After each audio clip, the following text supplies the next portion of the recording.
Hello everyone, my name is Sriraj and I'm gonna teach you partnership final accounts.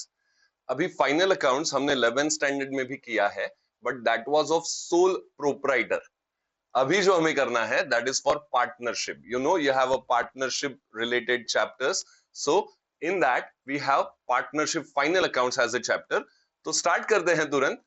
First will start with introduction के final accounts है क्या, क्यों करना है हमें, right? So let us go for a introductory part of final accounts. तो introductory part में पहले तो हमें ये समझना है कि whatever transactions we record it under double entry bookkeeping system. अब ये होता क्या है double entry bookkeeping system? Sir 11th standard में पढ़ा था हमने. Double entry bookkeeping system का मतलब every debit should have corresponding credit of equal amount. Her debit को उतने ही अमाउंट का क्रेडिट होना चाहिए and vice versa. Her credit को भी उतने ही अमाउंट का डेबिट होना ही चाहिए. That is what double entry system is. क्यों पूछा मैंने? ये डबल एंट्री सिस्टम से व्हाट वी रिकॉर्ड, तो we record different types of transactions in our books of accounts. बराबर? तो ये कौन से बुक्स ऑफ अकाउंट्स हमने देखे 11th स्टैंडर्ड में. Let us understand that as well. So first of all, we record every transaction in journal. Journal क्या होता है आपको पता है? Obviously, journal में the basis, the original entry is recorded. Correct? ये journal से हम आगे बढ़ते हैं और बनाते हैं ledger accounts. Yes, you're right. Journal entry को हम ledger में post करते हैं. Right? So ledger बनाना क्यों है? From journal, the transactions are posted to respective ledger account. ये हो गया. जर्नल बना लिया, लेजर बना लिया, उसके बाद हम बनाते हैं ट्रायल बैलेंस. करेक्ट? अभी ट्रायल बैलेंस मतलब क्या? तो लेजर से जो हमें बैलेंस एक्सट्रैक्ट होता है, लेजर अकाउंट बनाएंगे, उसको बैलेंस करेंगे, टोटल लेंगे आप, राइट? जिसको कास्टिंग बोला जाता है. टोटल लेंगे, बैलेंसिंग फिगर पता करोगे. ये बैलेंसेस से एक स्टेटमेंट बनता है डेबिट और क्रेडिट बैलेंसेस का, जिसको हम बोलते हैं trial balance. Correct? At the end of each accounting period all ledger account balances of all accounts are extracted in a statement called as trial balance. ये सब हमने 11th स्टैंडर्ड में किया था. बराबर है? Do you agree with me? और बाकी चैप्टर्स में फिलहाल नहीं पूछ रहा हूं, लेकिन ये 3 चैप्टर आपने अच्छे से किया था. बराबर? क्योंकि थोड़ा अगर इजी और डिफिकल्टी का बात करेंगे तो कंपैरेटिवली दीज 3 चैप्टर्स, क्योंकि ये पहला दो चैप्टर एकदम नया नया था तो हमें बहुत ज्यादा एक्साइटमेंट था, हमने किया. फिर धीरे धीरे जैसे चैप्टर्स बढ़ने लगे आपको समझ आया कि trial balance is the easiest chapter for 11th standard, वो तो अच्छे से करना चाहिए. तो आपने ये तीनों चैप्टर अच्छे से किया था. We have studied it at chapter, but actually ये हमें बुक्स बनता है इन आवर अकाउंटिंग, राइट? अभी द क्वेश्चन इज, आपने ये किया, पूरा साल किया लास्ट ईयर 11th स्टैंडर्ड, पूरा साल आपने ये चैप्टर्स किया.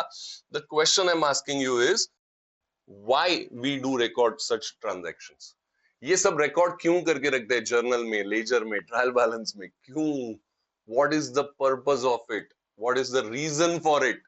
तो ऑब्वियसली जब हमने bookkeeping as a subject का इंट्रोडक्शन देखा था तो हमने ये भी समझा था कि देयर आर 2 प्राइमरी, मतलब 2 नहीं कर रहा हूं मैं, ये 3 है, मैं ऐसे ऐसे बोलता हूं, ऐसे 2 primary objectives for book keeping. क्या है 2 प्राइमरी ऑब्जेक्टिव? तो सबसे पहला ऑब्जेक्टिव है टू फाइंड आउट प्रॉफिट और लॉस ऑफ बिजनेस. अरे बिजनेस क्यों करना है? प्रॉफिट कमाने. कभी लॉस भी हो सकता है, लेकिन पता तो होना चाहिए कितना हुआ, राइट? सो ये पहला अपना ऑब्जेक्टिव है. अभी टू फाइंड आउट प्रॉफिट और लॉस ऑफ बिजनेस, इसको बोलते हैं to know the financial performance of business. Performance मतलब क्या? प्रॉफिट हो रहा है कि लॉस हो रहा है, राइट? सो इसके लिए हम क्या करते हैं? ये सब ट्रांजैक्शंस रिकॉर्ड करना हमने चालू किया राइट फ्रॉम जर्नल. फिर बात आया कि सिर्फ प्रॉफिट या लॉस पता करके मतलब नहीं है, हमें फाइनेंशियल पोजीशन भी समझना पड़ेगा. What is financial position? Financial position का मतलब मेरे पास कितना एसेट्स बचा है, कितना लायबिलिटीज है आफ्टर दिस ईयर, कितना कैपिटल है अभी भी इन्वेस्टेड, ये सब भी तो पता होना चाहिए ना. सो 2 प्राइमरी ऑब्जेक्टिव है अपना. एक, टू नो फाइनेंशियल परफॉर्मेंस. दूसरा, टू नो फाइनेंशियल पोजीशन। वापस एक बार, क्यों कर रहे जर्नल, इसमें तो ये दोनों नहीं मिलता हमें, राइट? क्यों बनाया लेजर, इसमें भी ये दोनों नहीं मिलता हमें। मिलता है क्या? आप प्रॉफिट एंड लॉस पता कर सकते हो डायरेक्ट लेजर से। नहीं। क्यों बनाया ट्रायल बैलेंस बाबा, उसमें भी ये दोनों प्राइमरी ऑब्जेक्टिव्स नहीं अचीव हो रहा है, राइट? तो ये सब अपना बेस था टू नो दिस। अभी हमें पता चलेगा कि ये प्राइमरी ऑब्जेक्टिव्स कौन अचीव करवाता है, राइट? जर्नल बनाया, लेजर बनाया, ट्रायल बैलेंस भी बनाया, किसके लिए बनाया? To find out profit or loss of business and to know financial position, we have to prepare final accounts. इसके लिए, this is the final thing we have. बराबर? ट्रायल ले लिया हमने, ट्रायल बैलेंस बना के, अभी फाइनल अकाउंट्स बनाएंगे, उसमें हमें ये दोनों पता चलेगा। अभी फाइनल अकाउंट्स बनाएंगे मतलब क्या करेंगे? तो we have to prepare certain accounts, we have to prepare certain statements. क्यों, ये भी समझ लेंगे। व्हाट इज फाइनल अकाउंट्स, क्या है ये?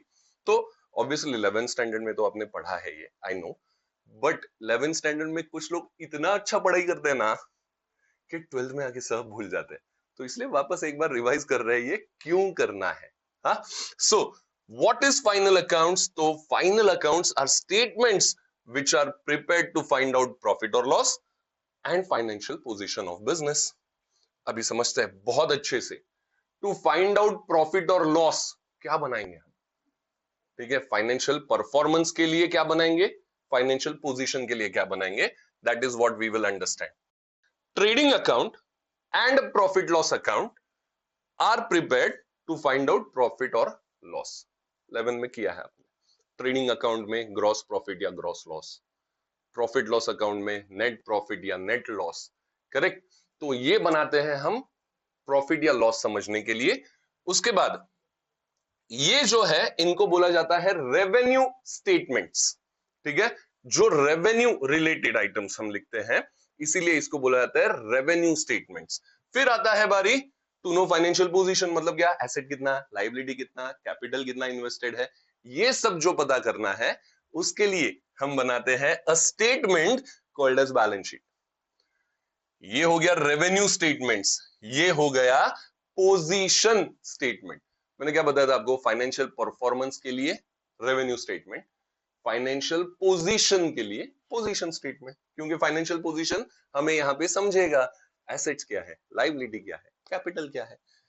चलो अभी हम ये भी समझेंगे कि in simple words final accounts are statement showing results of all transactions during the year. अभी आपको समझा जर्नल क्यों बनाया, नहीं तो लेजर नहीं बना पाते, लेजर क्यों बनाया, नहीं तो ट्रायल बैलेंस नहीं बना पाते, ट्रायल बैलेंस क्यों बनाया, फाइनल अकाउंट्स का प्रिपरेशन था।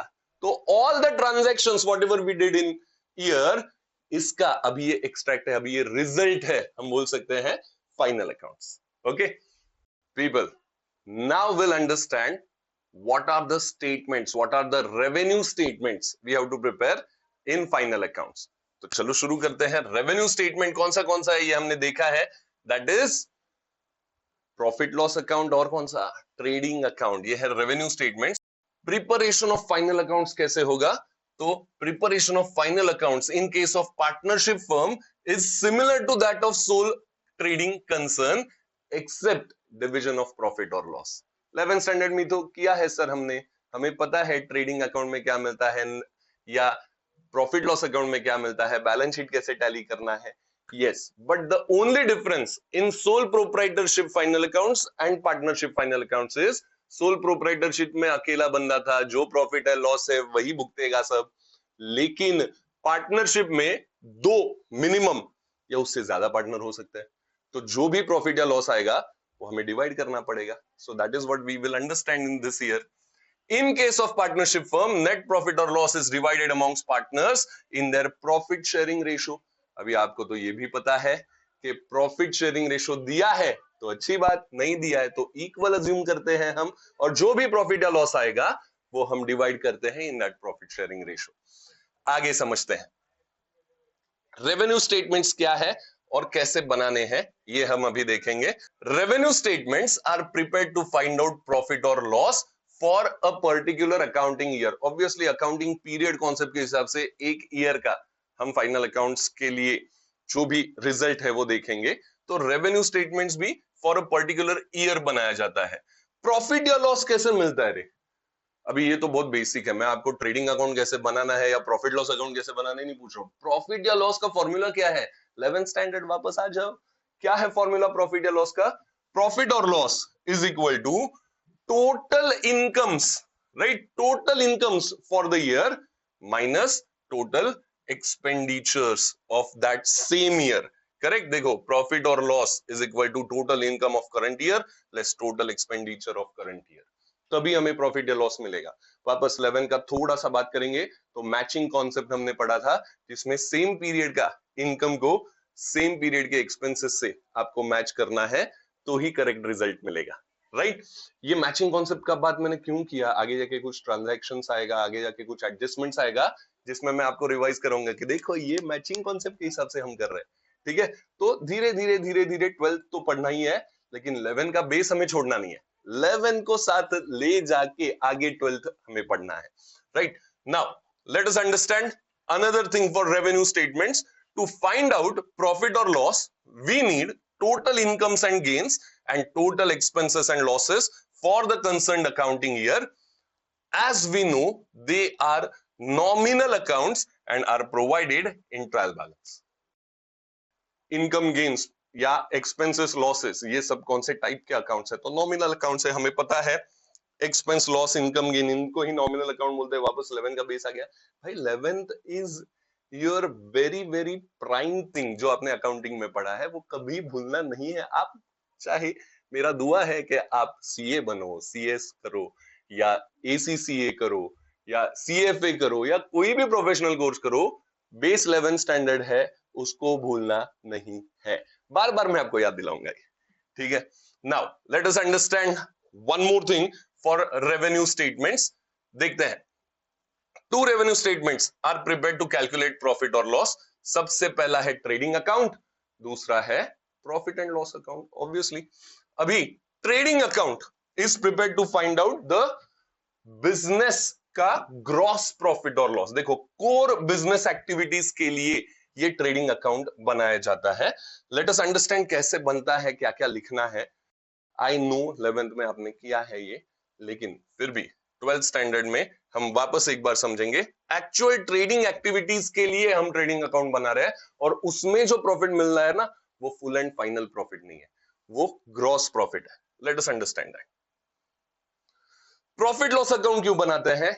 It is prepared to find out profit और loss from all activities of business including core business activities. Core business activities के लिए तो हमने अलग से ट्रेडिंग अकाउंट बनाया, लेकिन कोर बिजनेस एक्टिविटी छोड़ के भी selling related, distribution related, office related, admin related बहुत सारा एक्टिविटी हो सकता है, तो वो एक्टिविटी रिकॉर्ड करने के लिए हम बनाएंगे प्रॉफिट या लॉस अकाउंट, जिसमें हमें मिलेगा नेट प्रॉफिट या नेट लॉस।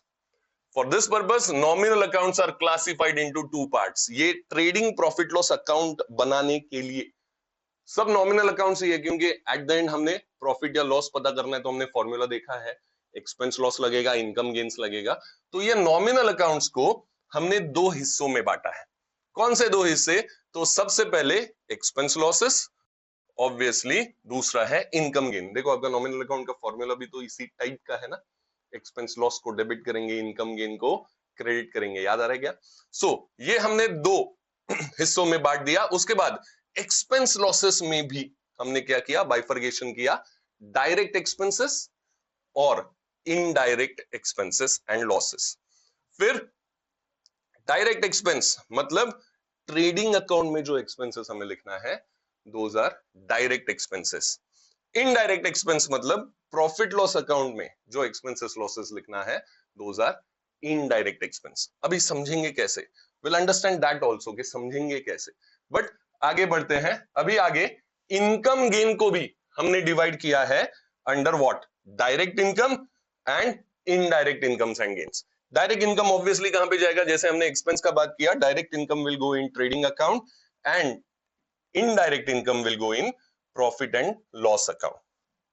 भाई ये सेंटी हो गया थोड़ा सा, देखते हैं। प्रॉफिट लॉस अकाउंट में जाएगा, ठीक है? नाउ लेट अस अंडरस्टैंड कि ये क्या है। So expenses incurred to bring goods in saleable condition are direct expenses. Direct expense मतलब क्या? गुड्स को सेलेबल कंडीशन में लाने का खर्चा जो कर रहे हैं उसको बोलेंगे direct expenses. For example purchases. Obviously purchase जब हम बोलते हैं we should always understand net purchase. जब भी आप परचेसेस लिखोगे अगर परचेस रिटर्न है तो वो माइनस करना ही है हमें. नेट परचेसेस हमेशा लिखना है. उसके बाद परचेस के बाद कैरेज इनवर्ड.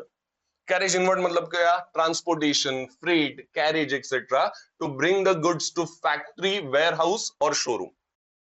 हमने गुड्स लाना है शोरूम में, फैक्ट्री में, वेयरहाउस में, उसमें प्रोसेस करना है और फिर सेल के लिए भेजना है.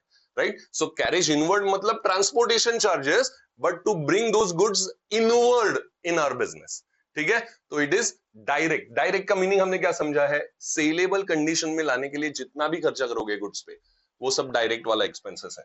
Now let's understand next wages. Wages तो आपको पता है, expense incurred for services of workers working to be bring goods in saleable condition. Worker काम करेंगे गुड्स पे सेलेबल कंडीशन में लाने के लिए, तो वेजेस भी हो गया डायरेक्ट एक्सपेंस. उसके बाद import and customs duty. Import और कस्टम्स ड्यूटी भी डायरेक्ट एक्सपेंस है. ये क्या है? तो बेसिकली टैक्सेस है and other charges incurred to bring the goods from foreign countries. हमें गुड्स लाना है, राइट? उसके लिए चार्जेस, टैक्सेस पे करना पड़ेगा, इंपोर्ट करना पड़ेगा गुड्स बाहर के कंट्री से इफ द नीड बी, हर बार नहीं. तो ये जो खर्चा है दैट इज ऑल्सो डायरेक्ट. और क्या हो सकता है? Octroi duty. अगेन ड्यूटी मतलब क्या? It is sort of tax और other charges incurred to bring goods from the other places. ठीक है? ऑक्ट्रॉय चार्जेस बोलते हैं उसको या ऑक्ट्रॉय ड्यूटी बोलते हैं. So these are the examples of your direct expenses. Royalties ये भी डायरेक्ट एक्सपेंस है.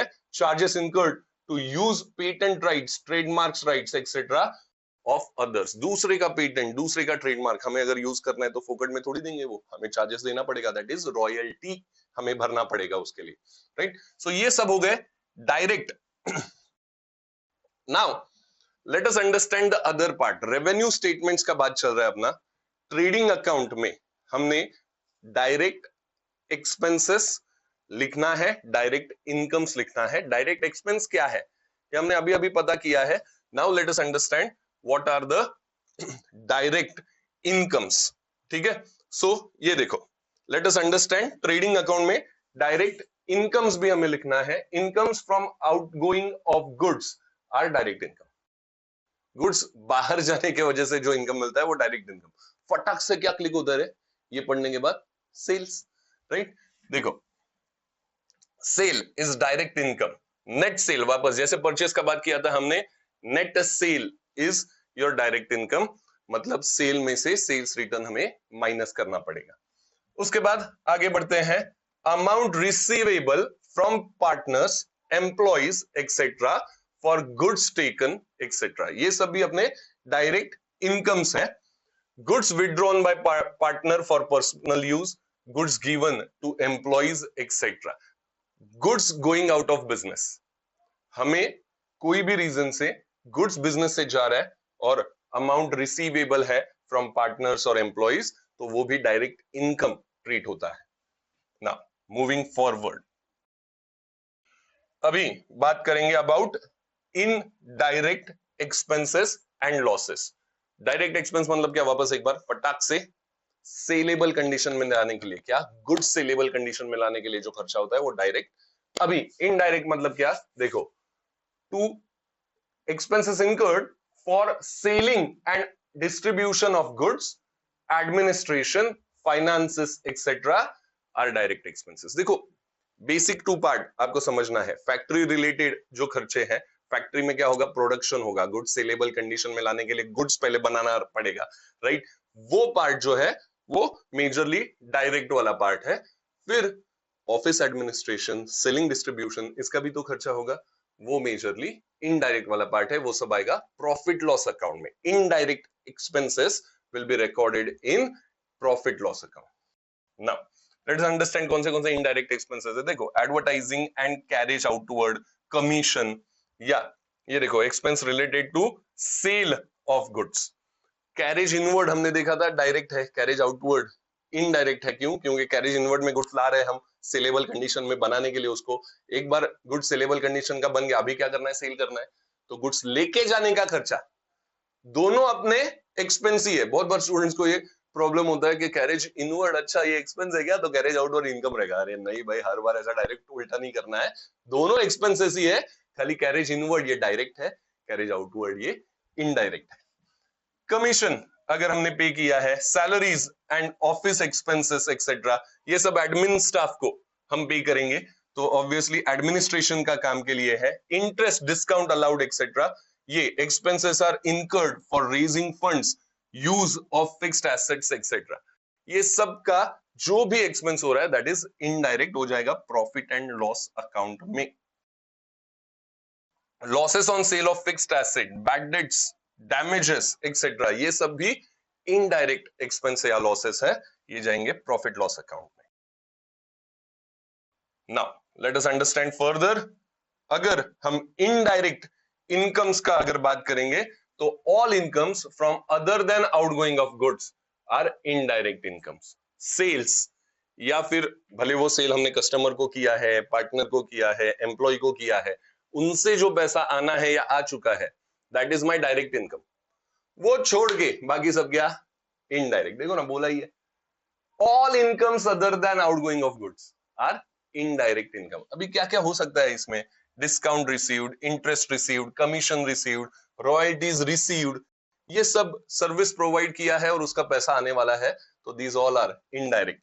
उसके बाद bad debts recovery, bad debts हुआ ऐसा लगा था लेकिन डेटर ने पैसा बाद में दे दिया, तो that is bad debts recovery, again it is indirect income. और फिर आगे बोला है profit on sale of asset, अगर हमने एसेट बेचा और उस पर प्रॉफिट हुआ तो वो इनडायरेक्ट इनकम है। आगे बढ़ते हैं। Now in next module late us understand preparation of final accounts. हमने पहले ये जाना कि रेवेन्यू स्टेटमेंट्स क्या है इन दिस पर्टिकुलर मॉड्यूल, फिर अभी हम देखेंगे कि हमें ये प्रिपेयर कैसे करना है। भले रेवेन्यू स्टेटमेंट्स हो या फिर पोजीशन स्टेटमेंट्स हो, उसको प्रिपेयर कैसे करना है that will see in next module. Stay tuned.